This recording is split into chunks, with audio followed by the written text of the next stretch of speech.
ओम शांति। आप इस दुनिया में किसी भी व्यक्ति से मिलते नहीं हैं, आपको मिलवाया जाता है ब्रह्मांड के द्वारा।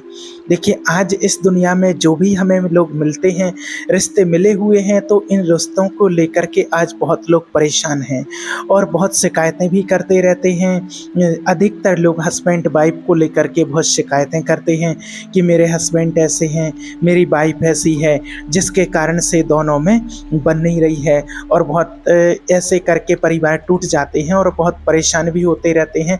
कितने लोग अपनी परेशानी कहीं जाहिर भी नहीं कर सकते हैं, कुछ ऐसे लोग भी हैं और अंदर ही अंदर घुटते रहते हैं कि आखिर हमारे साथ ऐसा क्यों हुआ है, हमें ऐसी पत्नी क्यों मिली है, हमें ऐसे पति क्यों मिले हैं, आखिर इसका कारण क्या है। तो आज आपको बताएंगे कि देखिए, आखिर ऐसा क्यों होता है, क्यों आप इसी पत्नी से, इन्हीं पति से, इन्हीं बच्चों से, इन माता पिता से क्यों मिले हैं, आपके लिए यही रिश्ते क्यों मिले हैं। तो वास्तविकता जो है कि आप मिले नहीं हैं, आपको मिलवाया गया है और आपको मिलवाया ही जाता है।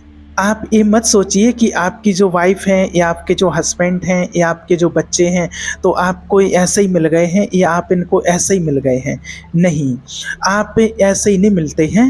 आप किसी से अगर मिलते हैं और आपको अगर कोई मिलता है, ना तो आप किसी से मिलते हैं और ना कोई आपसे मिलता है, आपको मिलवाया जाता है उस व्यक्ति से, इस यूनिवर्स के द्वारा, इस ब्रह्मांड के द्वारा। आप इस बात को बहुत अच्छे से समझना।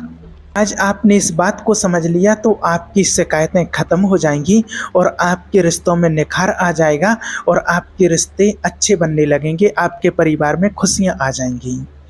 देखिए, आपकी हमारी किसी की लाइफ में जो भी घटित हो रहा है, ये सब कुछ प्री प्लान्ड है। इस बात को जो समझ जाएगा, जिसने इस बात को समझ लिया, ये प्री प्लान्ड है।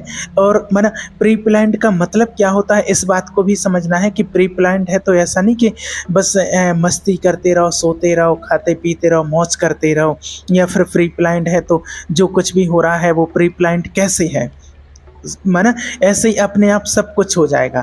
जो प्री प्लान्ड होता है यानी कि पुराने कर्मों के अकॉर्डिंग, जो आपने पूर्व जन्म में जो कर्म किए हैं, पहले आपने जो कर्म किए हैं, जो आप पूर्व जन्म में कर्म करके आए हैं, उन कर्म के अनुसार ही आपको इस टाइम पर आपके साथ जो भी घटनाएं घटित हो रही हैं वो आपके साथ आपके कर्मों के अनुसार ही घटित हो रहे हैं। आपको लोग मिल रहे हैं, कोई फायदा दे रहा है, कोई आपको नुकसान दे रहा है। तो अभी जितने भी लोग आपसे मिले हैं तो ये सब कुछ आपके पुराने कर्मों के अनुसार ही मिले हुए हैं। कर्म तो आपको करना ही पड़ेगा, बिना कर्म के कुछ नहीं होने वाला है। बिना कर्म किए तो व्यक्ति रह भी नहीं सकता है। तो आपके पिछले जैसे भी कर्म हैं, पिछले जन्म के जो भी आपके कर्म रहे हुए हैं, ये तो हमारा जो शरीर है, तो अभी इस शरीर के कपड़े बदल जाते हैं, माना शरीर रूपी हमारा वस्त्र है, जो आत्मा का वस्त्र है वो हमारा शरीर है, और ये शरीर बदल जाता है और आत्मा तो हमारी चली जाती है। और आत्मा तो ये कितने ही जन्मों से चली जाती है। आत्मा कभी मरती नहीं है, आत्मा का कभी विनाश नहीं होता है, आत्मा कभी नष्ट नहीं होती है। ना गीता में स्पष्ट लिखा हुआ है कि आत्मा अजर है, अमर है, अविनाशी है। इस बात को भी आप अच्छे से समझना। आत्मा को न तलवार काट सकती है, ना उसको आग जला सकती है, ना उसको पानी गीला कर सकता, ना धूप सुखा सकती, ना हवा उसको उड़ा सकती है। ये अजर अमर अविनाशी आत्मा है। तो यहाँ पर शरीर तो आपका चेंज हो जाता है, शरीर की तो मृत्यु हो जाती है, डेथ हो जाती है, 5 तत्वों में विलीन हो जाता है। लेकिन जो आप अभी कर्म कर रहे हैं, यहाँ पर जो आप प्रेजेंट वर्तमान में अभी जो कर्म कर रहे हैं, तो एक कर्म अच्छा और बुरा ये लेकर के आत्मा जाएगी और फिर इसका फल आपको अगले जन्म में मिलेगा। तो इस जीवन में जो भी आपको मिले हुए हैं, चाहे वो आपके दोस्त हों, आपके माता पिता हों, आपकी पत्नी हो, आपके बच्चे हों, आपके भाई, आपकी बहन, ये सब लोग आपको मिलते हैं। और आप ये मत समझना, क्योंकि आज बहुत लोग ऐसे भी हैं जो अपने इन रिश्तों को लेकर के परेशान हैं।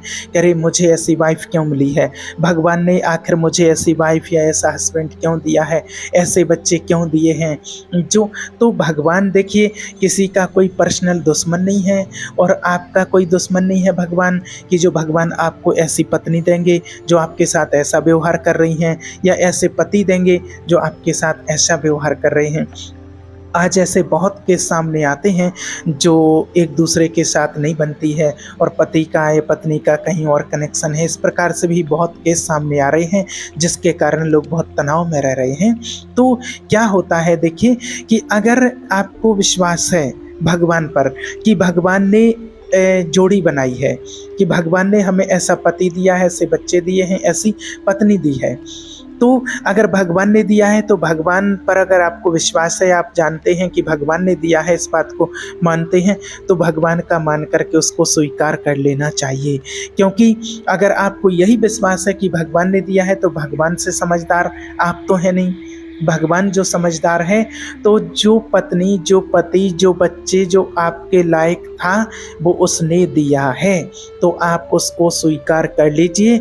और जब आप इस चीज़ को स्वीकार कर लेंगे, इस चीज़ को मान लेंगे, तो आपका आधा दुख, आधी टेंशन आपकी दूर हो जाएगी। और वास्तव में रियल जो होता है कि वो आपके अपने कर्मों के अनुसार ही, आपने पूर्व जन्म में जिस आत्मा के साथ जैसा कार्मिक अकाउंट बनाया है उसी के अनुसार आपको वो पत्नी, वो पति आपको मिले हुए हैं। और आप ये मत समझना, कई लोग इस प्रकार से भी कहते हैं कि मैंने तो शादी की है, मैंने तो अपनी पसंद की है, मैंने तो लव मैरिज की है। तो आपकी वो पसंद कुछ नहीं है, उस व्यक्ति को, उस लड़की को, उस लड़के को आपसे मिलवाया गया है, किसी भी तरीके से आपको मिलवाया गया है। और बहुत सारे लोग ऐसे भी कहते हैं, अभी भी बहुत कल ही मैसेज, बहुत कमेंट आए हैं और बहुत लोगों ने बताया है। एक भाई है, लड़का है कोई, वो कहता है कि मैंने बहुत लड़कियां छोड़ दी हैं और मुझे कोई पसंद नहीं आ रही है, और मेरी एज 35 साल करीब हो गई है और मैंने करीब 30 लड़कियों को रिजेक्ट कर दिया है। और कितनी लड़कियों के भी कॉल आते हैं कि हमारी किसी से बनी ही नहीं रही है, और माना मैसेज भी आते, बहुत लोगों ने कमेंट किए हैं कि हमारा रिश्ता ही नहीं जुड़ रहा है, लड़का पसंद आता है, कभी नहीं आता है और हम रिजेक्ट कर देते हैं, किसी ना किसी प्रकार से वो रिश्ता बन नहीं रहा है। कितने लोग कहते हैं मैंने इतनी लड़कियां कैंसिल कर दी, मैंने 15 कैंसिल कर दी, मैंने 20 कैंसिल कर दिए। तो देखिए, ये आपका सिर्फ एक भ्रम है कि आपने कैंसिल कर दिए हैं।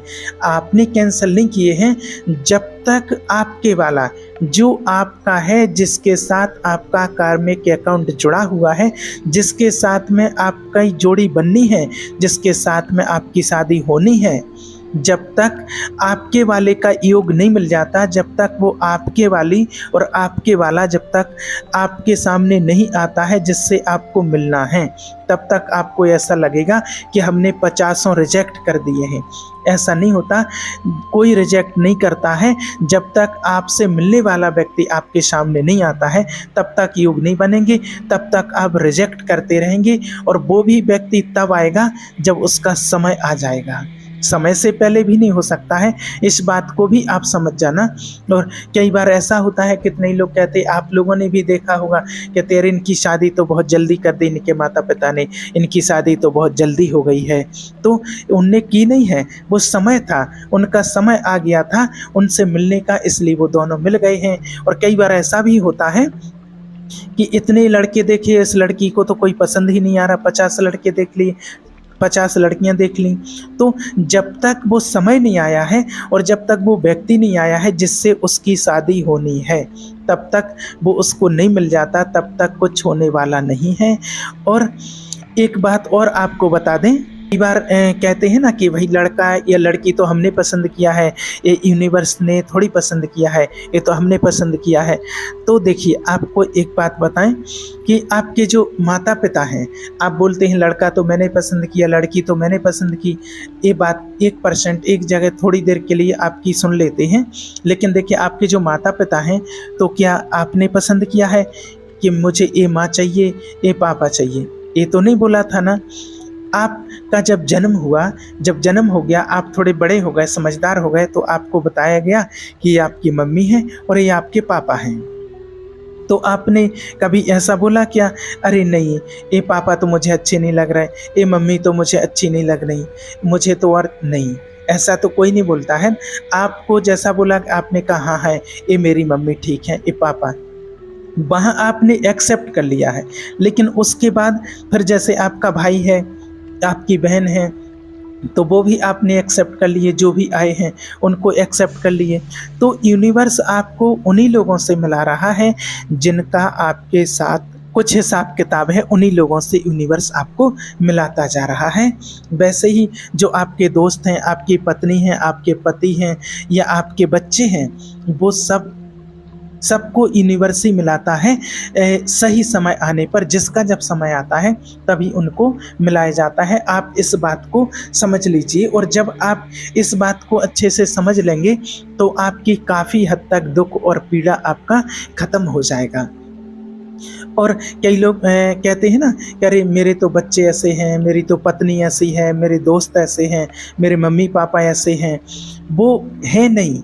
वो आज जो भी व्यक्ति आपके पास हैं तो वो आपके कर्मों के ही हिसाब से हैं, आपके कर्मों के कारण ही आपके पास हैं, और आपको उनसे ही मिलना था।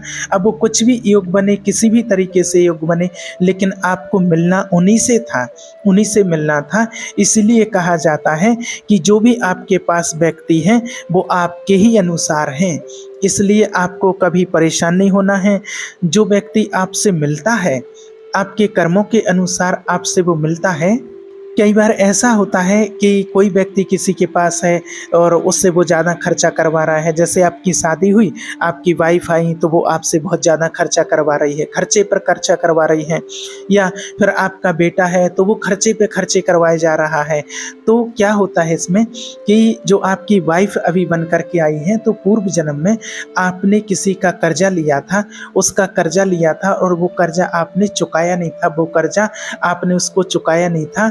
इसलिए अभी वो आत्मा आपकी पत्नी बन कर के आई है और पत्नी बन कर के वो आपसे खर्चे करवा रही है। वो अपना पूर्व जन्म का हिसाब किताब चुकतू कर रही है। इसलिए कहा जाता है कि किसी से अगर कुछ लेते हैं, कर्जा लेते हैं, तो उसका चुकाना चाहिए, किसी का पैसा नहीं खाना चाहिए। नहीं पता नहीं किस जन्म में किस प्रकार से चुकाना पड़ेगा, और मैं ब्याज के चुकाना पड़ेगा तो बहुत दर्द होगा, बहुत तकलीफ होगी। इसी प्रकार से किसी के बच्चे आते हैं तो बच्चा बन करके आता है तो वो बहुत दुख देता है, या बीमारी के रूप में बीमार हो जाता है, बीमार बन करके डॉक्टरों के पास खर्चा करवाता है, पैसा लगवाता है। ऐसा भी बहुत केस देखने में आए हैं। तो अभी जो पत्नी आई है आपकी, वो पूर्व जन्म का कोई आपका कर्जदार है, वो आपसे कर्ज लेने के लिए आई है और वो इसलिए आपसे खर्चे पर खर्चे करवाई जा रही है। जब तक वो आपने जो पैसा जितना लिया था, जब तक वो पूरा नहीं होगा तब तक वो वाइफ आपकी आपसे खर्चा करवाएगी। और जब उसका कर्जा पूरा निपट जाएगा तो हो सकता है कि उसकी बुद्धि खुल जाए, उसको ऐसा कुछ विवेक जागृत हो जाए कि नहीं अब मुझे खर्चा नहीं करवाना है। आपने देखा होगा ऐसी वाइफ होती हैं कि जब शादी होकर के आती है तो 2-4 साल तक बढ़िया खूब एंजॉय खर्चे करवाती हैं। फिर थोड़ा जब उम्र समझदारी आती है, उम्र बढ़ती है, तो अपना परिवार के लिए, बच्चों के लिए सोचने लगते हैं।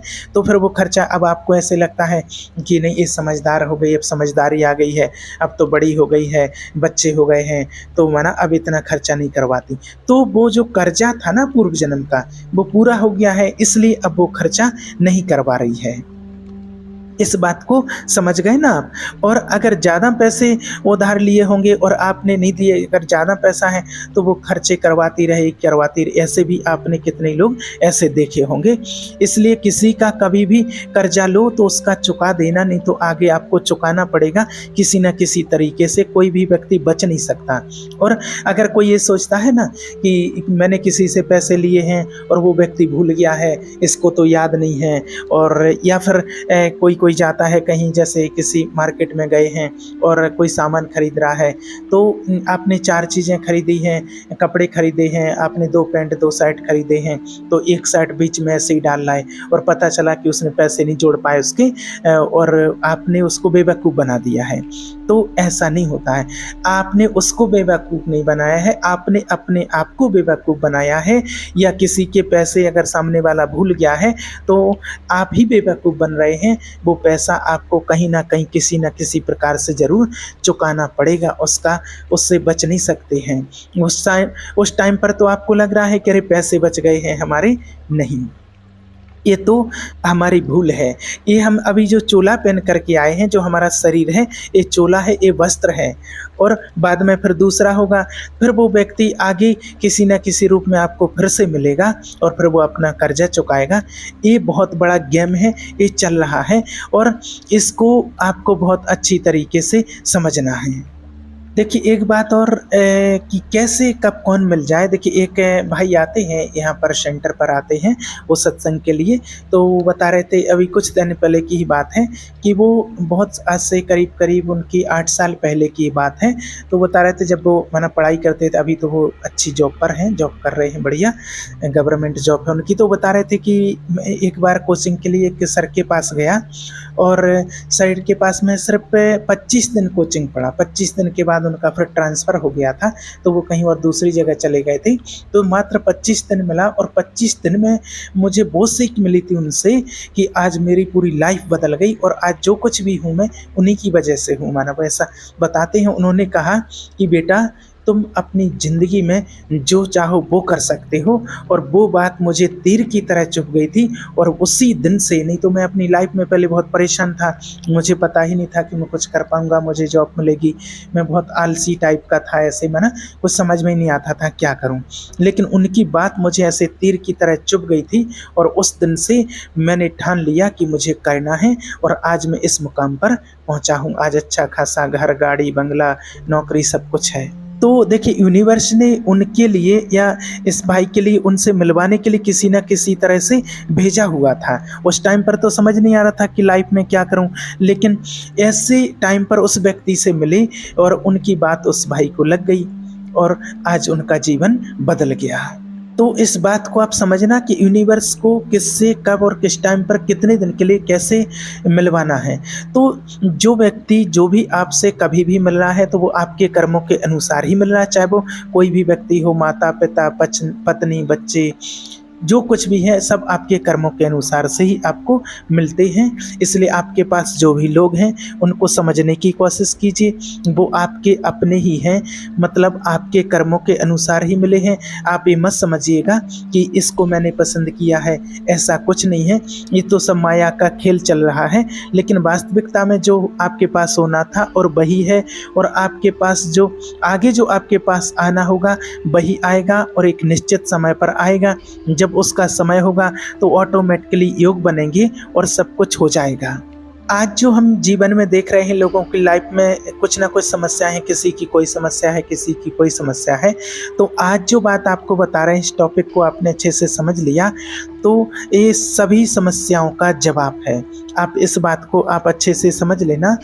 इसलिए हर व्यक्ति हर समय आने पर ही मिलता है। देखिए आज चाहे जैसे ये वीडियो आप देख रहे हैं, कई लोग हमसे भी बोलते हैं कि भैया आप थोड़ा पहले मिल जाते भाई तो शायद हमारी लाइफ बदल जाती और आज हम कहाँ से कहाँ होते, शायद जॉब लग जाती, या हमारे परिवार में जो आज इतना तनाव है तो ये नहीं होता, हम इतना परेशान नहीं होते।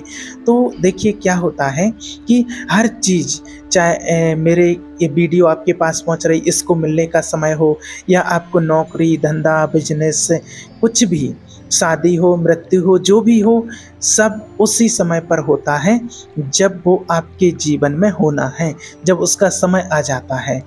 ऐसा नहीं होता है कि अगर आप 1 साल पहले, 2 साल पहले मिल जाते तो ऐसा हो जाता। ये तो हमारी सोच है, लेकिन आपको जब जिस व्यक्ति से आपको मिलना होगा तब आपको उसी टाइम पर आपसे मिलवाया जाएगा, और ऐसा नहीं होता है कि आपके अनुसार से सब हो जाए। तो हर व्यक्ति आपके जीवन में सही समय पर आता है और वो यूनिवर्स भेजता है कि जाओ भाई अब टाइम हो गया है, अब तुमको मिलना है। जो रिजेक्ट करते रहते हैं ना, लड़के हो या लड़कियां हो, वो तो तभी तक रिजेक्ट होते हैं जब तक वो व्यक्ति जिससे मिलना है, जिससे आपका भाग्य है, जिसके साथ में आपकी जोड़ी है, वो आपके सामने नहीं आया है। तब तक ही आपको ऐसा लगेगा कि मैं रिजेक्ट कर रहा हूँ या मैं रिजेक्ट कर रही हूँ। आप नहीं कर रहे हैं, आपसे करवाया जा रहा है। ये वीडियो जो भी है ये भी मैं बना नहीं रहा हूँ, आज ही प्रेरणा मुझे क्यों आई इस टॉपिक पर बनाने की, तो ये मुझसे बनवाया जा रहा है क्योंकि ये कितने ही लोगों के सवालों का जवाब है इस टॉपिक में, और ये सही समय पर ही ये पहुँचेगा आपके पास। इसलिए ये आपके पास सही समय पर भी पहुँचेगी। इसलिए हर चीज़ सही समय पर होती है और इसलिए कोई भी व्यक्ति जो भी आपसे मिलता है वो चाहे आपके लाभ के लिए हो या आपकी हानि के लिए हो, वो आपके कर्मों के अनुसार ही मिलता है। कई बार ऐसे भी कोई व्यक्ति मिलते हैं जो आपका बहुत नुकसान भी करा देते हैं, तो वो आपका पैसा लेने के लिए आया था। और कोई व्यक्ति ऐसा मिलता है जो आपको लाभ कराने के लिए आता है और आपको लाभ करा देता है, तो वो आपके अच्छे कर्मों की वजह से होता है। तो आज जो कुछ भी हो रहा है वो सारा खेल चल रहा है कर्म का। इसलिए आगे आप किसी व्यक्ति के साथ में अगर बुरा व्यवहार कर रहे हैं तो आप उससे बच नहीं सकते हैं। आगे आने वाले समय में आपके साथ भी सेम व्यवहार होगा जो आपने उसके साथ में किएगा, आपने जो किसी के साथ में किया था। अब हो सकता है कि आप पहचान ना पाएँ उसको और कहें कि अरे मैंने तो अभी कुछ नहीं किया है, मैंने तो इसके साथ में बुरा नहीं किया है, लेकिन कभी ना कभी आपने ज़रूर किया था, इसीलिए आपके साथ में हो रहा है। क्योंकि बिना कारण के कुछ भी नहीं होता, अकारण ही आपके साथ कुछ नहीं होता। जो कुछ भी होता है उसके पीछे कोई ना कोई कारण अवश्य ही होता है। इसलिए आज से आप ध्यान रखो, अगर आपको शांतिपूर्वक जीवन जीना है अभी और आगे आने वाले समय में, तो आगे कभी भी किसी को अगर आप कुछ ऐसा बोलने को आ रहा है कि जिससे उसका मन दुखे, तो वो ना बोलें, उसको अंदर ही आप उसको रोक लें। क्योंकि अगर आपके शब्दों का तीर चला तो वो तीर कहीं ना कहीं से आपके पास आएगा और आपको फिर हर्ट होगा और फिर आपको लगेगा कि मैंने तो कभी ऐसा कुछ किया नहीं था। आप उस चीज़ को समझो, और आपने कभी ना कभी किया होगा, तभी आपके पास वो रिटर्न आ रहा है, और बिना किए हुए ऐसा कभी नहीं आता है। तो इस बात को भी आप अच्छे से समझ लीजिए कि हमारे साथ जो कुछ भी होता है वो हमारे कर्मों का ही फल होता है। इसलिए शिव बाबा को, परमात्मा का ध्यान करते हुए, भगवान को याद करते हुए श्रेष्ठ कर्म करें और जो भी रिश्ते हैं उनको स्वीकार करें कि जो कुछ भी मिले हुए हैं वो हमारे अपने कर्मों की वजह से ही मुझे मिले हुए हैं। इसलिए उनको स्वीकार कर लो और अपने जीवन में अच्छे से अपने परिवार में खुश रहो। ओम शांति।